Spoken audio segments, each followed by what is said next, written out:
Hello, cosmic time travelers. What we are, how are you doing? Today I'm going to talk about my weekend and how wonderful it was, and a few little messages that I got this weekend.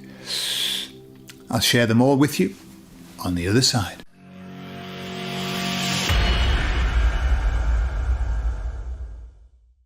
So I went to my retreat, my usual ayahuasca retreat that I go to twice a year.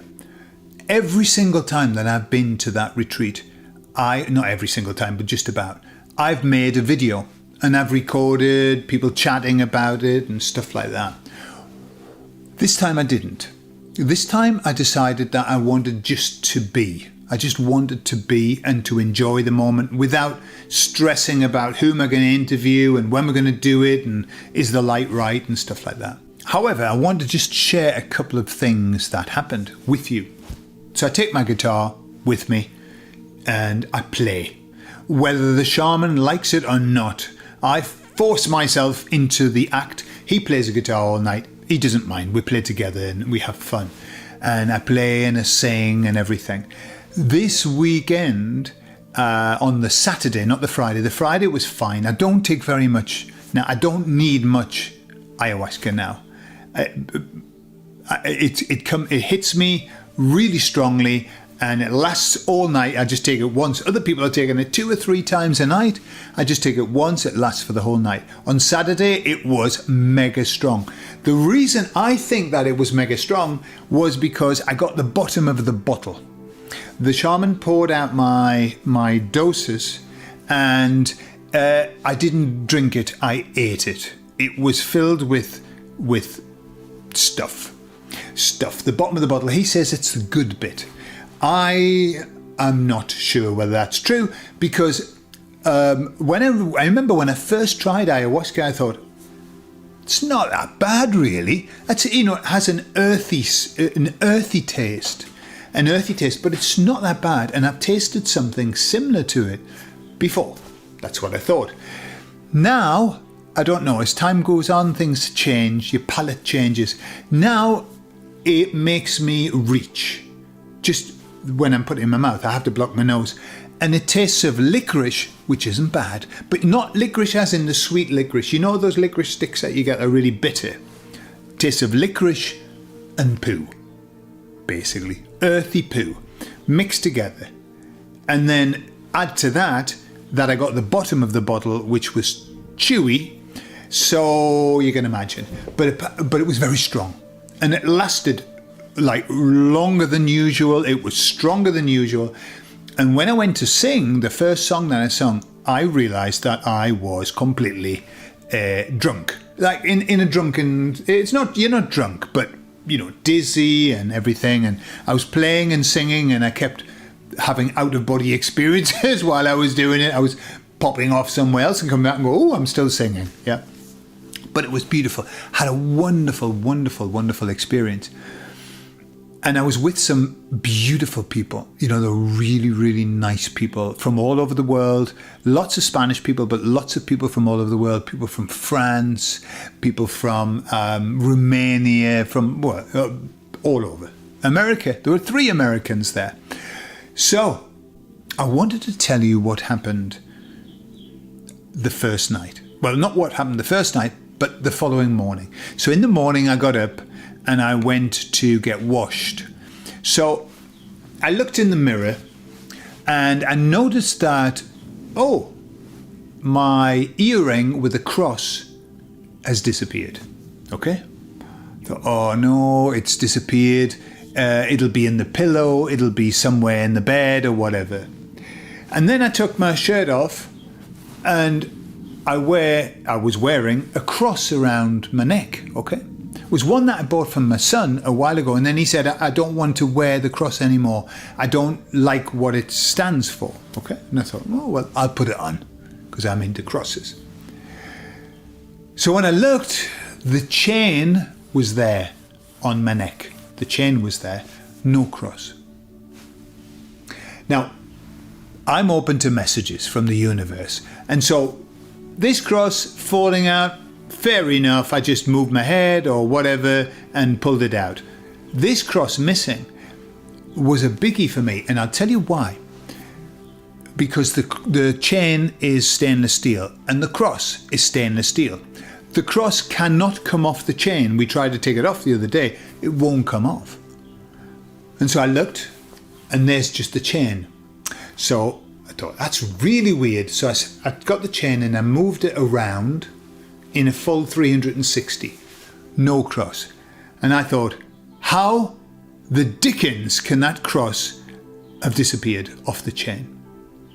And then I kind of had this moment of, ooh, this is big. This is something big. This isn't just an earring being missing with a cross on. And I thought, what? Is that a message for me? Is that a message? So I went down and I talked to the guys that were next to me. There's a lovely guy called Yasser and his friend Andrew. And I explained what happened, and he said he's a Muslim, by the way, and he just started. It was the first day of his Ramadan, and he said, "Well, it's a message, isn't it?" And I said, "Well, I think so." And he said, "The thing is with the cross, what is it doing? The cross is glorifying violence, really." Now, it was at that point I wanted to stop him and say, look, you don't need to tell me all about that. I'm fully cognizant about all of that. I was brought up as a Jehovah's Witness. They hate the cross because they say that Jesus wasn't killed on a cross. He was killed on a stake, like that, not like that. And there you would use this metaphor of, imagine your son gets killed with a gun, and then you start wearing a gun around your neck. And, it's a fair point, isn't it? It's a fair point. And so I said to him, look, you don't need to convince me about that. I understand fully that the cross that's not why I'm wearing it. And I said, the reason I'm wearing it is because when I was a child, it was hailed as being something horrible. But I'll tell you the reasons. These are the reasons. I was wearing the cross because now you are far right if you wear a cross. And I thought, fuck them. Just to have a faith now, to have a faith, you're classed as far right. And so I wore it more or less to give the middle finger to anybody who thinks that. Like, fuck you. I also was wearing it because I knew that it upset my dad. And so when I go around to see him and I've got a dangly cross from my ear, I know it upsets him because he's a Jehovah's Witness. And it was like to say, fuck you, all right? And as I explained that to Yasser, I said, these are the reasons why I'm wearing it. He looked at me with the face of, and do you think that's a good reason? Do you think that's a good motivation? And he didn't say anything, but I knew what he was thinking because I was thinking the same. And it was, probably a mix of being in a beautiful environment, being with the medicine still inside of me and stuff like that. And I thought, man, all the wrong motivations to wear that, to get vengeance, to say fuck you to people. And so I thought, yeah, I think it was a message of don't wear it for the wrong reasons. Don't wear it for the wrong reasons. So I decided that, well, that's it. I'm not going to replace it. I'm going to find something else. I do like a dangly from my ear. I like a dangly shiny. And so I've found something that's going to... I'm torn between, I can't find one yet, an ankh to have a dangly dingly, but I've also bought like a little dangly, like a little lightning streak, which happens to be the same as we have in the logo for my other business. So I thought, well, that looks nice. I'll buy that. So anyway, on the Sunday morning, I should say, I got up and I went to get washed, and the cross was back on the chain. Okay. And I thought, what the actual fuck is going on here? The cross was back on the chain. And I know specifically that I took the chain and I went round the chain 360, the cross wasn't there. And then it came back. I don't know what that means. Obviously, my logical mind is saying, well, the cross was stuck to the back of your neck. I don't know, it might be. And you were pulling the chain around and it was sliding, but the cross was stuck to the back of your neck. But I didn't have anything on. I didn't have any clothing on. And it just seems very unusual that would happen. Possible though. However, I don't know. I don't even know what to make of it. My wife said, well, maybe, you lost the cross so that somebody else can find it and it'll help them to find faith or whatever. God only knows. However, what I've done is, even though the cross was back, I've taken it off.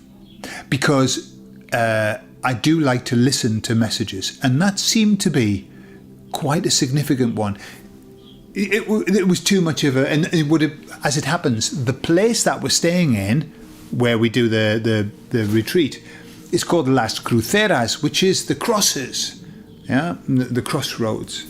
Okay, so a lot of cross things going on, and then the conversation with my son saying I don't want to wear the cross because I don't like what it signifies, and he's become a deist, by the way. My son, he's moved away from Christianity and now he's a deist, which is nice.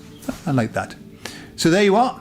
What do you make of that? What do you think? What's your gut feel, right? Do you think I just missed the cross and it just happened to come out and therefore there's not a message there at all? Do you think that there was a message? Do you think that the cross was taken off the chain and then put back on by mysterious forces, or what? And if so, what do you think the message was for me? I'd be interested to know your opinion. I love you all, and I'll speak to you all later. Bye-bye.